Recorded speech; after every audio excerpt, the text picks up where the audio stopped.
Welcome to the Airbnb Roadmap, the podcast designed to navigate you through the entire journey of short-term rental success. Whether you're just starting out or ready to take your hosting game to the next level. My husband and I became super hosts within just months of launching our first Airbnb and have proudly kept that title ever since. With over 350 reviews and an overall 4.95 star ratings, we picked up a hack or two I'm excited to share with you. In each episode, I break down the strategies, insights, and industry secrets that set profitable short-term rentals apart. From choosing the right property, understanding local regulations, and obtaining your listing to go beyond just the basics. I'm here to share everything you need to succeed. So if you're ready to map out your path to Airbnb success and unlock the full potential of short-term rentals, join me on the Airbnb Roadmap. Your journey starts here. Hey, I'm Brittany Wenninger with Porch Realty, powered by Real Broker LLC, and welcome back to another episode of the Airbnb Roadmap. Today, we're going deep on something every short-term rental host has to learn sooner or later, ROI, which is return on investment. This episode is all about how to spend smart, not just pretty, which I will admit is very, very hard to do. And my husband Clay helps me out a lot with that because I can get a little carried away. We're also going to unpack some of the most common mistakes new hosts make with their money, why throwing cash at a renovation doesn't always mean more profit, and most importantly, what actually moves the needle when it comes to guest experience and real return. Okay, so let's just set the scene really fast. You just closed on your first or maybe fifth short-term rental and you're super excited. You've been saving inspiration photos, watching the design TikToks and all that good jazz, scrolling on Instagram for days. The house is literally a blank slate, and you're dreaming of the white oak floors, the custom cabinets, black hardware everywhere, maybe even a mural in the dining room. And while I love a beautiful design space, I want to pause you right there because here's what I've seen over and over and over. Hosts invest in design fantasies, not business strategies. Now, I know I do the same, but there is a fine line of going too crazy on your designing.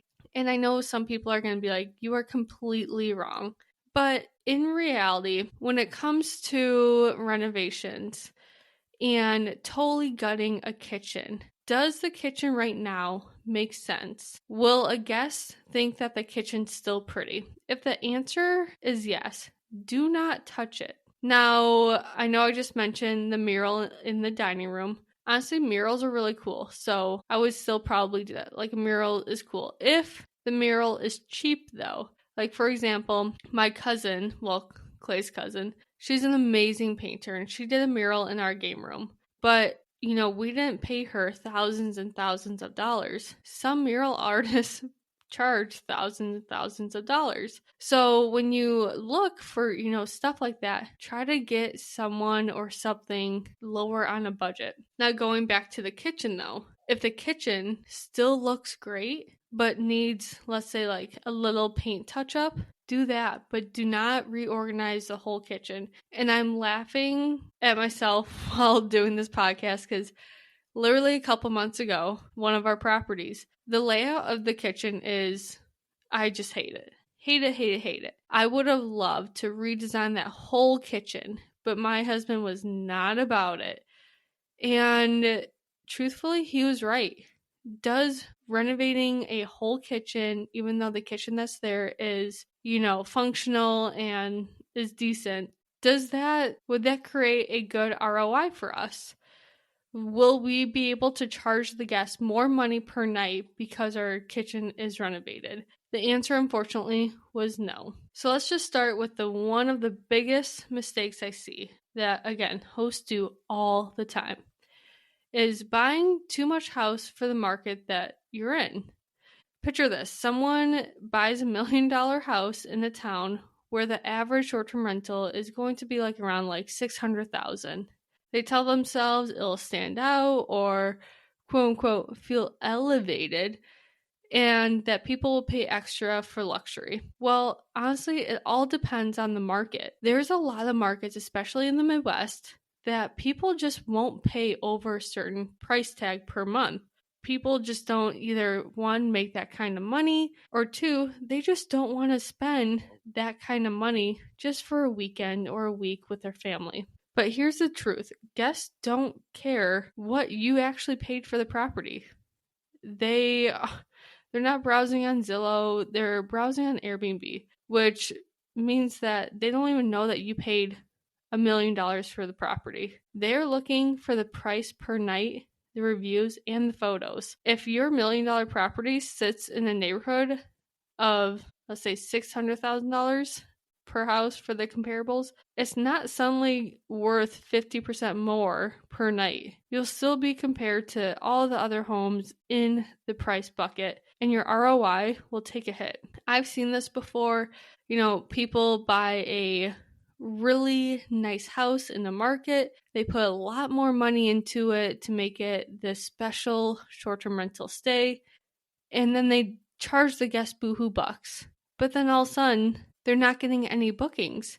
And the reason is because their prices are just too high for that market. Now, would that place cash flow if, let's say, it was $600,000? They put some money into, the renovations, the amenities, and all that stuff, and they charge a little bit less. Honestly, it'll probably cash flow more because you're getting more people in there per month, and you're not trying to struggle trying to get folks in because the property speaks for itself. Alrighty, quick pause real fast, because if you've been listening to this podcast and thinking, okay, Britt, I'm in. I want to launch my own Airbnb, but I need someone to walk me through it, then I've got you covered. I created a course called the Airbnb Roadmap Accelerator. It's literally everything I wish I had when I first started. This course is designed to take you step by step through the entire journey of launching a profitable short-term rental, from finding the right market, analyzing properties, setting it up, automating your systems, managing guests, and finally scaling smart. But here's the best part. It's actually affordable. Why? Because I'm a big believer that education shouldn't be price gouged. You shouldn't have to spend $5,000 to get the information you need to succeed, because you need that $5,000 to launch your Airbnb.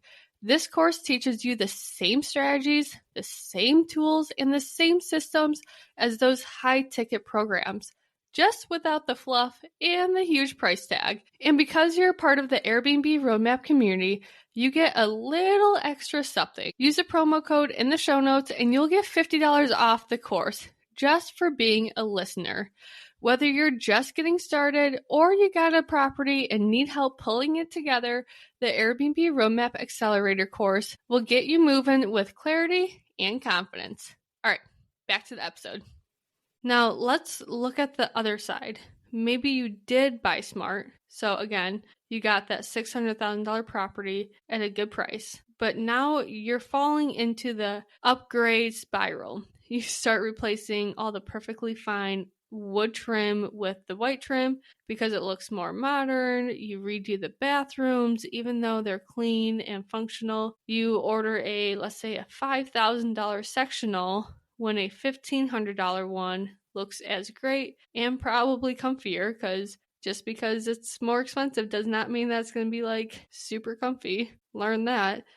And suddenly your budget is upside down. And now you need to charge guests $500 a night just to break even. The big question is, will guests even notice those upgrades? And more importantly, will they care enough to pay more? I know way back when, in another episode, we did talk about where to splurge, where to save for the furniture. This is a great example. A $5,000 sectional is just kind of, in my eyes, too much, because guests do destroy things, unfortunately. I hate to say it, but it's true. We had a TV that's broken. We had a cabinet that's broken. All of our Keurigs, by the way, let's just Side note about Keurigs. I really hate them now. I think that I've replaced probably 5 of them, 5 Keurigs in the lifespan of like 3 years. And I'm just so over them. So we just provide coffee makers for our guests now. But that was such a side note. I'm so sorry. But it's true. Anyways, where to splurge and where to save. So the sectional, $5,000. Honestly, $1,500 one's probably just as comfy and it looks as nice. Mattress, another thing. Well, mattresses aren't really pretty, but it's gonna, give you that 5-star stay versus a 4-star stay. And these are all things that go toward your ROI. So here's what I want you to just kind of sit with. Not all upgrades are created equal when it comes to guest value. So replacing all the oak trim might feel super satisfying because that is what you personally love, but it won't get you more 5-star reviews, unfortunately. You know what will, though, is definitely like comfy beds, thoughtful touches, like, your guest communication, easy check-ins, fast Wi-Fi because everyone works from home still, and a fully stocked kitchen with like the spatula, the measuring cups, the utensils, all that good jazz. Good lighting in the bathroom. That's another biggie because girls need good lighting for their makeup.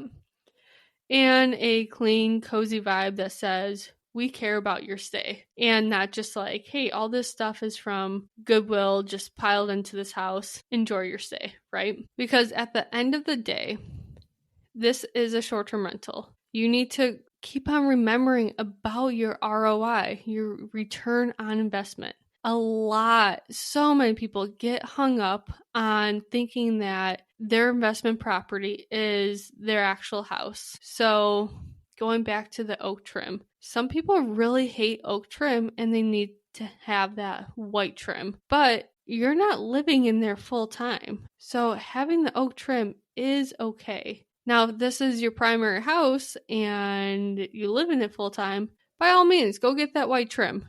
But for an investment property, it does not make sense to switch all of that out just for white, because I can guarantee you a guest will not walk into a bedroom and be like, oh, look at that trim. They don't care. You know the feeling when you set a price for a rental and wonder if you're leaving money on the table? With Price Labs, that's a thing in the past. Price Labs takes the guesswork out of pricing by analyzing local markets, tracking big events, and understanding seasonal trends.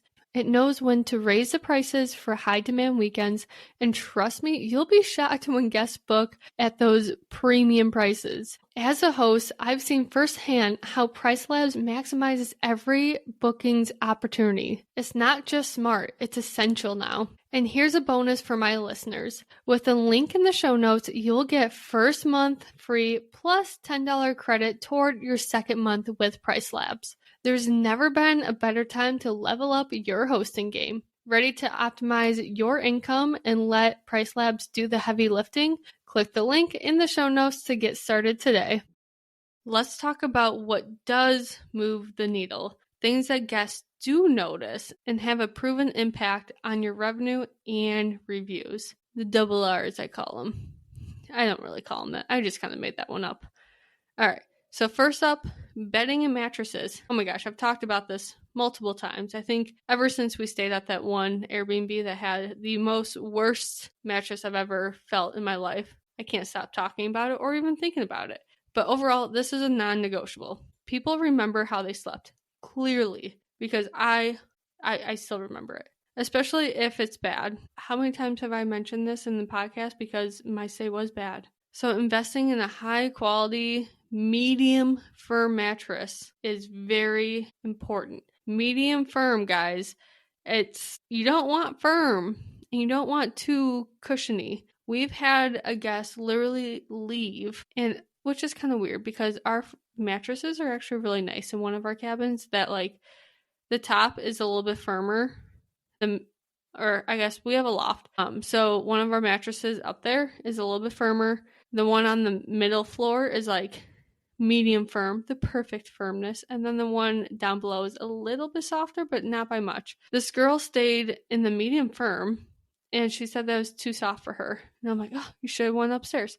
But anyways, this proves that, people are very judgy with their mattresses. But from even what the mattress guy said at Mattress Firm, he did say everyone usually goes with medium firm. So that is just proof that medium firm is the go-to. You also need to invest in cozy comforters and multiple pillow options. So for the cozy comforters, we actually get duvet covers and like the down comforter and whatnot. So it's easier to like clean the comforters and whatnot. And then for the pillow options, you can get some firm, you can get some fluffy, and you can get some medium. I personally always just get medium, but that's just because I know that the people that love firm pillows will bring their own pillows, and the people that love fluffy pillows will bring their own pillows. So I personally just, buy the medium, but it is advised that people should do multiple options. Another side note is to have a mattress protector and pillow protectors. In the state of Wisconsin, you do need the mattress protectors and the pillow protectors. That is just one of those criteria to pass your inspections. And honestly, it's just a good practice because if, let's say, you have bed bugs, which that would really suck, but it does happen, at least your mattress protector will kind of protect the mattress and then you don't have to buy another one. Side note. Another thing is getting crisp white linens that feel like a hotel clean. Have you ever noticed that if you go into a hotel room and the linen is a weird color, you're kind of grossed out a little bit?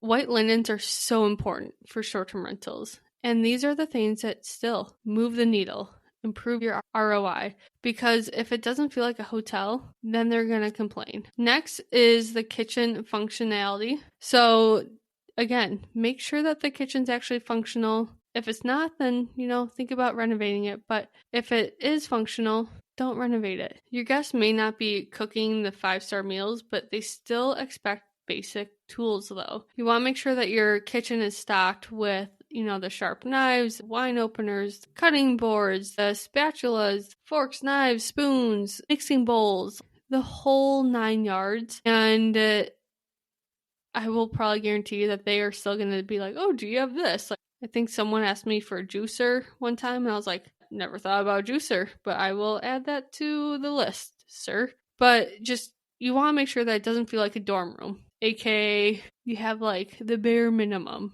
Also, make sure that your coffee maker is working. I've ran into this a couple times where the good old Keurig wasn't working and people get really, I don't want to say the word nasty, but if they don't get their coffee, they are not the nicest people. So when we had the Keurigs in all of our properties, we actually did have a backup coffee maker, so that helped us a little bit. Sometimes there wasn't any coffee grounds, so they would have to run to the store, but it is what it is. Now that our Keurigs have crapped out on us so many times, we are just relying on the coffee maker. Because if you think about it, when was the last time that your coffee maker crapped out on you? I feel like coffee makers are tanks. So that's just what we are personally doing. And then also with the kitchen functionality, if you want to go above and beyond, you could provide little tiny welcome snacks to make people feel at home. You could, do just little tiny,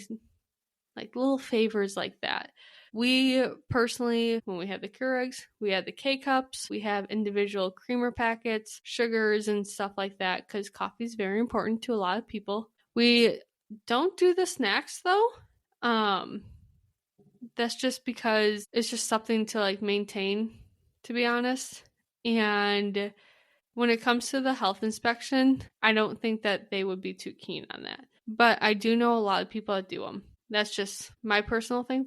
That we don't do it. But some people do, and that's totally fine. Another thing that moves the needle is bathroom touches. So if your shower has poor pressure or is a 1990 faucet that squeaks, please fix it because people are going to notice. Guests want a spa-like experience, not a plumbing throwback. Fluffy white towels are always really good for short-term rentals. Same with good lighting for the makeup and a shelf to put the makeup bag on, and obviously hooks for the towels. Those are all little tiny things that, again, will move the needle, improve your ROI. These are just things that people just don't really think about, to be honest.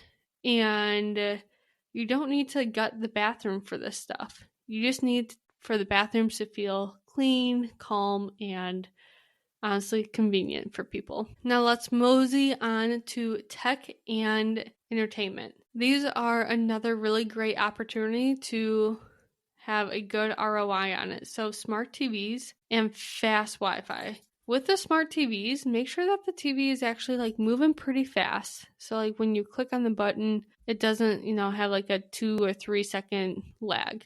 That's just my personal pet peeve. Our TV is terrible at home, like at our primary home, which is so funny because we will literally buy all new TVs for our short-term rentals, but we will not buy a new TV for our personal house. So why that is, I'm not really sure, but all of our TVs are the Roku TVs. They're super nice. They have like a guest mode where you could have people sign in. They pick out like the checkout date, and then all of their logins actually get deleted after the checkout date. So how cool is that, right? Also, fast Wi-Fi. On Airbnb, you can measure how fast your Wi-Fi is and then advertise that on Airbnb. There's some people that literally will look for Airbnbs that have fast Wi-Fi because they work from home. Also, for the tech part, try to have easy to follow instructions on how-tos for everything. I always say, never assume that people know how to use certain devices in your house because no one wants to waste 20 minutes figuring out which remote works or how to even use the remote. So having like little QR codes or step-by-step instructions is really nice to just make it very user-friendly for the guest. Also, if you're advertising like a family-friendly Airbnb, add board games, streaming services, or even have like a little kids nook. That stuff gets mentioned in reviews all the time of they had a lot of board game options, or oh my gosh, they had Nintendo 64 and we played Mario Kart. Haven't played that in a long time. Stuff like this matters. And it doesn't cost you a fortune, which is awesome. And we're almost at the end, I promise. But I do want to mention the lighting and the layout. Lighting changes everything. Natural lighting is great, but if you don't have it, obviously, you're not going to, bust a hole in the wall and put a window up. So layering, the warm lamps, under cabinet lights, or even dimmers, stuff like that will definitely create the environment, make it nice, inviting, cozy. We have one of our properties, I'll admit, the lighting's not great. And we've had to definitely get a lot of lamps, brighter bulbs, and so forth just to, get it looking good. So that stuff matters. But also didn't cost us a fortune, and people are going to now say that our cabin's very cozy because all the lamps. And then let's not forget the cleanliness and the maintenance. I don't care how stylish your place is. If it's dusty, smells funny, or something's broken, guests are going to mention it. And you can have the most gorgeous place with the best design, and if something's broken, they will let you know. So making sure that your cleaner obviously cleans the properties is 1, consistent, and 2, reliable. That matters a lot. If you walk in and the cabin smells like bacon, then that's gonna affect the stay because you just don't want to smell the other people that were just there. So having a cleaner that knows what she's doing, or he know what they're doing, is very important. Okay, I know that was so much info. Now, if you're still working on your first property and you're just in the thick of renovations, take a deep breath. This episode isn't here to scare you or make you second guess every decision. It's here to remind you that this is a business, not, your personal property. It's a business and it has to be treated as such. Ask yourself, if I spend this money, will it allow me to charge more per night, increase occupancy, or get better reviews? If the answer is no to all 3, you probably don't want to spend that money or even need to. So here's your challenge. Go through your short-term rental setup and or to-do list. Put a star next to everything that directly impacts the guest experience. Then look at the rest and be honest. Are those things for your guests or are they actually for you? It's okay to want nice things. Like, I'm the same way. Like, I love nice things. Sorry, husband, but it's true. I do. But make sure that it makes sense for the market, your price point, and the long-term strategy of your short-term rental. This game isn't just having the flashiest property. Honestly, at the end of the day, smart spending wins over like the pretty spending. This game isn't about having the flashiest property. It's about having the most profitable one. Now, the flashy ones, they are pretty, but make sure that it's not costing you a fortune and your ROI is just in the tank. Make sure that you keep an eye on the ROI and not get overboard with it. Now, if you have a decision that you're just like totally torn on, whether it's a new couch, big renovation, or even like a new market or anything like that, shoot me a message on Instagram, the Airbnb Roadmap. I'd love to help you think through it and we can kind of chat about it to see if it's going to be worth it or not. I'm always here to help you. So feel free to add me on Instagram and chat with me because I gotcha. ROI it's a fine line and you want to make sure to stay on the right side of the line. Thanks for joining me on the Airbnb Roadmap. If you're loving these episodes and want to keep the conversation going, be sure to subscribe, leave a review, and share this podcast with someone who's ready to dive into the world of short-term rentals. Got a question or topic you would love to hear about? Reach out. This podcast is all about learning and growing together. And don't forget to follow me on Instagram, the Airbnb Roadmap Podcast, for more tips, tricks, and behind-the-scene insights. Until next time, here's to turning your short-term rental dreams into thriving realities. I'll see you back here soon.